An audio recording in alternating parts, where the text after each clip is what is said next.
If your YouTube videos aren't bringing in any new leads or clients, then the problem isn't your equipment or your editing. The problem is your video ideas. And Mr. Beast in a podcast said, YouTube is an ideas business. So in this video, I'm going to break down exactly that, how you can generate ideas to get new leads inside your funnel. Now, I help my clients with this exact framework that I'm going to share with you. So what I need you to do is to grab a paper and a pen to take notes. Firstly, we need to understand the Pareto principle, or the 80-20 rule, which states 80% of your results are dictated by 20% of your efforts. What we need to do is to figure out this 20% and double down on that. And right now I'm going to make it easier for you, because I'm going to give you that 20% that you need to focus on. First, your ideas. Second, your title, your thumbnail. And third, your hook, and then your script. So this is literally the priority list. Priority number 1,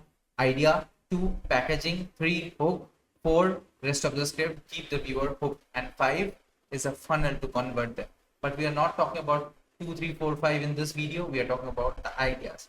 For that, we need to start with niche neighbor analysis, which means we need to figure out who are in the neighboring niches. Let's say I'm a health coach, then I can look for a finance coach and see what they're doing with their topic. Or let's say a guitarist, what he's sharing in his videos. A pro tip that I will give you at this point is, if your audience are mostly pursuing their hobby and doing what you share as a hobby, then you are better off by looking at people who are sharing hobbyist stuff. Let's say a guitarist who is teaching newer players how to build up this hobby, how to excel at this new hobby. Or a painter who is teaching people who are above 50, who are reinventing their life. They want to rediscover themselves through art, and they are pursuing it as a hobby. They don't want to become a pro. So if our audience is also pursuing a hobby, then we'll look for those people who are catering to hobby audience, to be precise. So to analyze our niche neighbors, we need to do 3 things. 1, create 2 lists. 1 for our direct competitors who are selling the similar stuff as us, and 2 for those people who are in the neighboring niches, and they can totally have similar offer like us, but in a different domain. Because when we are trying to solve problems with our content, we are not looking for creating an experience in the beginning, because it will be very difficult to keep up. But I will tell you, don't copy the titles. Now, one of the biggest mistakes that people make here is they copy the title, and don't do that. You need to take inspiration from the core idea and adapt it to your own content. If their people have validated that idea, then there's high chance that your audience will also validate this idea. And if you have a bit of following on Twitter, on LinkedIn, on Instagram, you can run a poll. You can ask your audience if they're interested in this or what they're interested in watching. The second method is comment scrape. By scraping, I don't mean you need a secondary tool or an extension to do data scraping stuff. No, what we need to do is we need to go to these 2 lists that we made, and we'll scrape their comments. I mean, we'll shuffle through their comments and see what people are asking them, what questions are they really asking, what are their pain points. There will be stuff that you'll find in there. Also, try to do that with your own comments. If you don't get a lot of comments, look for comments and from bigger YouTubers. Like if you're a health coach, try to check out the comments of Dan Go. Try to check out the comments of Greg Douchet. Try to check out the comments of Thomas Delior. Also check the comments of people who are in your list. And these 2 things really give you a good idea of what people are really looking for, what they're really interested in. So when you create content on these topics, the chances is much higher.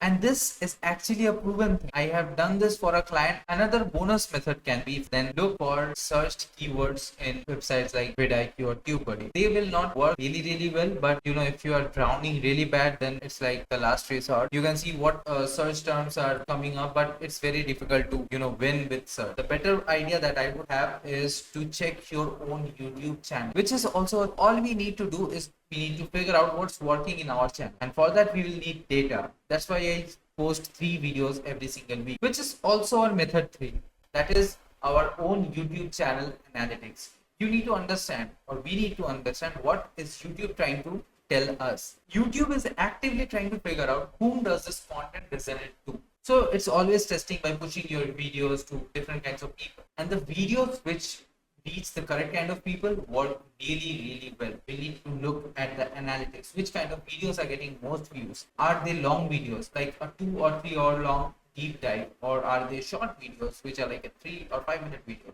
Are they like a medium video where you are explaining a piece of content or piece of information thoroughly, like a 40-minute deep dive on how to create funnels? I want to show you this specific channel.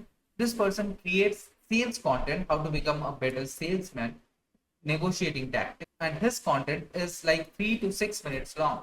All he's sharing in one video is one small tip, just explaining one step, one tip, one thing at a time, and it's working for him.